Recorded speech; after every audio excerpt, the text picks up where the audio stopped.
Greetings, Earthlings. Today I'm back with a review of a brand new microphone from Aston. That microphone being the brand new Aston Element, and Aston claims that this microphone offers the best of dynamic, condenser, and ribbon microphones. If you are interested in this microphone, it will cost you around $200. Like always, I'll throw some links down below. And for this review, I have the microphone connected directly to the Focusrite 18i 22nd Gen, 48 volts phantom power is turned on, and my gain is set at around 1215. I will not do any kind of post-processing, but I may have to boost it a little bit in post, so check the doobly-doo to see what I diddly did. And now let's talk about what comes in the box. That was a bit aggressive, wasn't it? Of course, you are going to get the microphone. In this kit, you also get a shock mount, a pop filter, some documentation and some pins, and 6 stickers, which I do not find infuriating at all. No, I think that's perfectly normal. Perfectly normal. Then as far as the build quality, it's not the greatest feeling microphone, but I really don't have any complaints about it. It has a coated metal body as well as a metal grill. It weighs in at around 288 grams.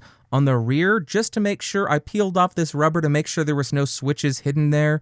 On the side, you have these slots so you're able to mount the mic to the shock mount.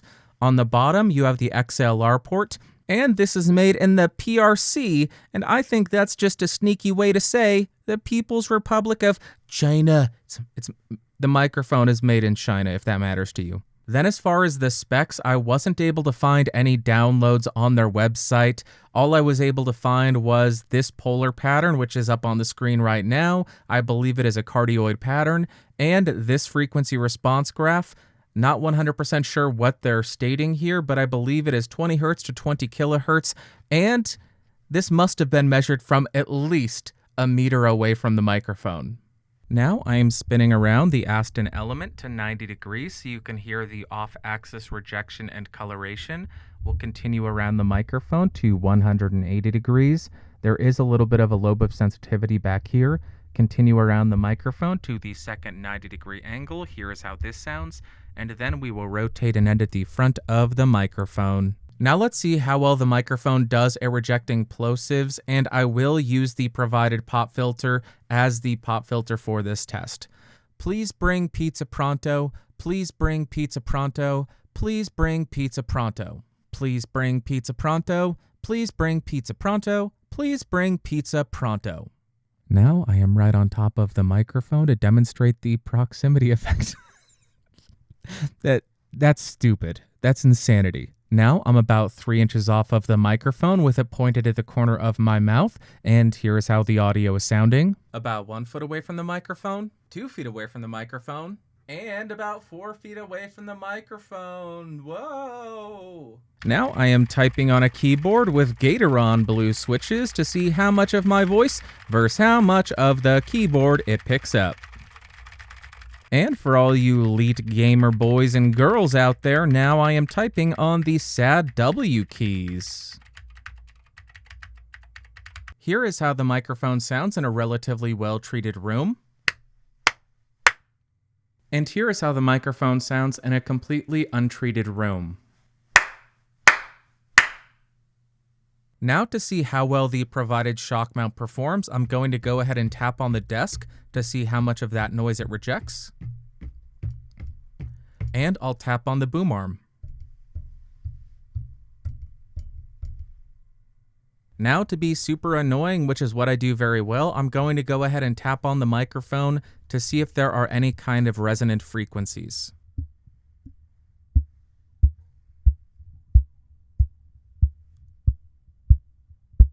Now, normally I don't include any EQ tests in my reviews, but this microphone has so much low end when you're close up to it that I feel as though I kind of need to demonstrate how it sounds when you throw on a high pass or a low cut filter, so I want to go ahead and do that now. Up until now, you have not heard any EQ on the microphone. I can't snap, but now I have turned on a high pass filter. I will show you on the screen what the EQ curve and the high pass actually is. to let you know how this microphone sounds when you clean up a little bit of that oh so robust low end, to put it kindly. The low end on this thing is stupid. There's so much of it. Okay, that's the EQ test. I also want to point out an issue with the shock mount and the pop filter. When you have both of those on the microphone, the pop filter is so close to the shock mount that if there is any kind of movement in the shock mount, the pop filter frequently will hit that and create a tiny little noise. So if that is any kind of concern to you, I just want to point that out. If you're going to be shaking the microphone around, you'll hear something like that. Now I want to do a very quick comparison between the Aston Element and a couple of other microphones like a condenser. We have a couple of dynamics, and we do have one ribbon microphone. That way we can see how this microphone stacks up and where it fits into the lineup. Of course, we'll start on the Aston Element microphone, and currently I am 6 inches off. The gain is set at around 1230, 48 volts turned on, and check the lower third to see how much I boosted it, but here is how it sounds. Let's jump to the first microphone. And first up, we are on a $100 handheld dynamic microphone. This is the SE Electronics SEV7. The gain is set at around 430, 6 inches off, no 48 volts phantom power. And here is how a handheld dynamic stacks up against a moving coil active microphone from Aston. There you go. Handheld dynamic versus the Element. We are back on the Aston Element, and I am still 6 inches off, still have the gain set at 1230. Here is how this microphone sounds. Let's jump to another one. Next, we are on a condenser microphone, which goes for about $130. This is the Neat King B. I have 48 volts phantom power turned on. My gain is set at around 1230. Check the lower third to see how much I'm boosting this in post. But here is how a condenser mic sounds, or a condenser microphone sounds, compared to the Aston Element. Back on the Aston Element again, because we have more microphones to compare it against. Here is how the Aston Element sounds at 6 inches away. Let's jump to another microphone and see how it compares to that. And now we are on a $230 broadcast dynamic microphone. The gain is set at 430. I am 6 inches off of the end of this thing, and check the lower third to see how much I boosted it. But here is what a broadcast dynamic microphone sounds like compared against the Aston Element, and there's only about a $30 difference between these microphones. Guess what? We're back on the Aston Element. Big surprise. Here's how this microphone sounds, 6 inches off of it. Let's jump to another microphone and do some more comparisons because we need some context. Next, I am on a $400 dynamic broadcast microphone, the Shure SM7B. The gain on the Focusrite is set at 100%. I will likely have to boost this a bit in post, so check the doobly-doo to see how much I boosted it compared against the Aston Element. I do have the microphone set to flat mode, no presence boost, no low cut, and there you go. That's a $400 broadcast dynamic mic against the Aston Element. And I think this is the last one. We are back on the Aston Element, and we are going to the most expensive microphone. We're comparing it against a ribbon mic. Let's do that right now. And lastly, we have a ribbon microphone, the Beyerdynamic M160, a $700 ribbon microphone. My gain is still set at 100%. No phantom power, thank goodness. But here is how this microphone sounds, more than 3 times the cost of the Aston Element. Let me know in the comments down below which of the microphones did you like the best. Did you like the Aston? Did you like the Neat King B, the SE, the Rode, or the Shure, or the Beyerdynamic? Let me know in the comments down below.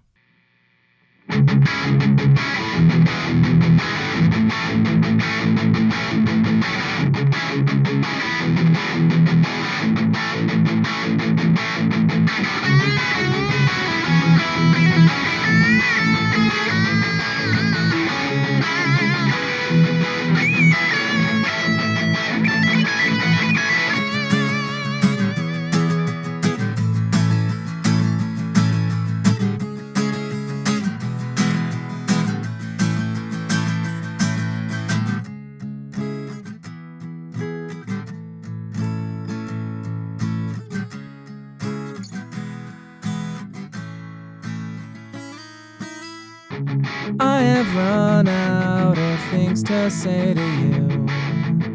I no longer care what you do. Yet I have got one final parting request. Won't you please suck my butt? I understand. You may not think I'm funny. I think I'm funny. That's all that really matters to me. I think I'm frickin' hilarious. Deal with it. Okay, well, this is a rather different sounding microphone. Doesn't quite sound like a dynamic. Kind of makes a ribbon microphone sound wimpy in the low end, so quite different. But let's start with the pros. First off, the microphone does tend to have a nice extension into the treble and air frequencies, unlike some handheld dynamics.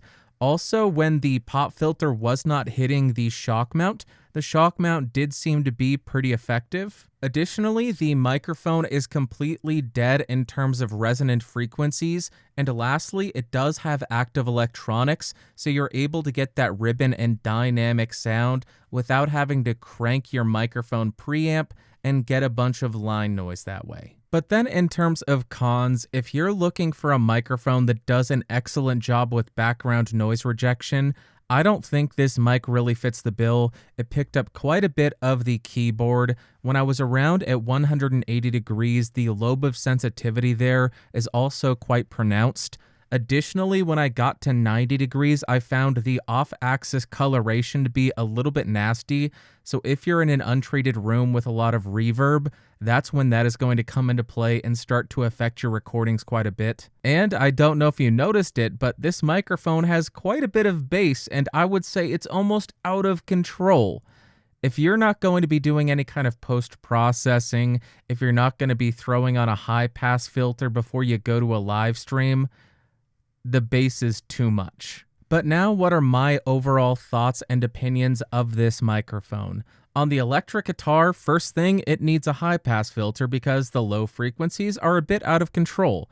But once you clear up a bit of the low end and make room for the other frequencies to breathe, it does have some nice detail and articulation and aggression in the upper frequencies while maintaining a somewhat smooth sound and not getting too piercing. So on the electric guitar, not my favorite, but I do think that if you use a high-pass filter, you can get some pretty usable tones. Then on the acoustic guitar, I found it to be a little bit bland and dead sounding, which is typically what you expect out of most dynamic non-condenser microphones. But if you're looking for a big round sound, like ground, somebody's going to get that reference. But this microphone does that. It gives you that big, full, robust low end in case you're looking for that on your acoustic. Next up for singing, once I threw on the high-pass filter, for a non-condenser microphone, I thought it had some pretty nice extension and offered a somewhat breathy and airy quality, which is pretty rare for a dynamic or non-condenser, I guess. But without the high-pass filter on it, it's too much. I know I'm a broken record. It's a bit too much. It's muddy. It's messy. I don't like it without a high-pass filter on it. And lastly, for spoken word, I would classify it as V-shaped. That's what I heard, especially when I started to compare it against the other dynamic microphones in this video.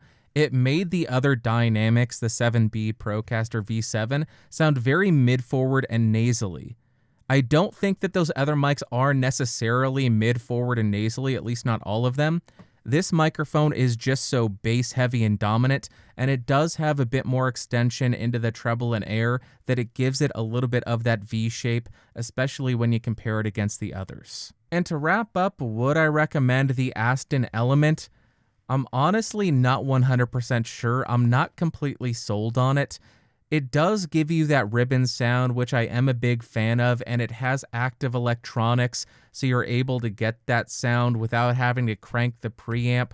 That's all great, but at the $200 price point, I'm left wondering if people wouldn't be better served by picking up a more affordable ribbon and then a dynamic like an SM57 or a condenser like the Neat King B or the AT2020.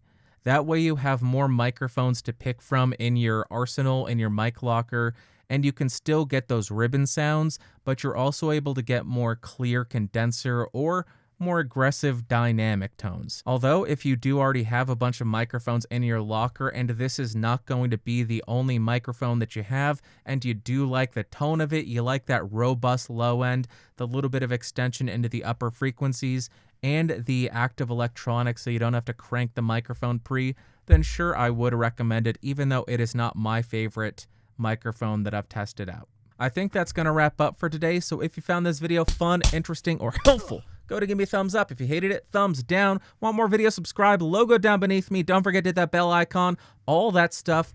I do have a Discord server. There's a Discord server if you would like to hang out. Podcastage.com/Discord. Speak more clearly, Bandrew. And if you want to support the channel, become one of these incredible people over here, you can do so by clicking that join button and joining at the $5 tier or higher. It really does help me continue to bring you these videos. Until next time, thank you so much for watching. Thank you so much for listening. I will talk to you on a later date, or I will see you another time. Bye-bye.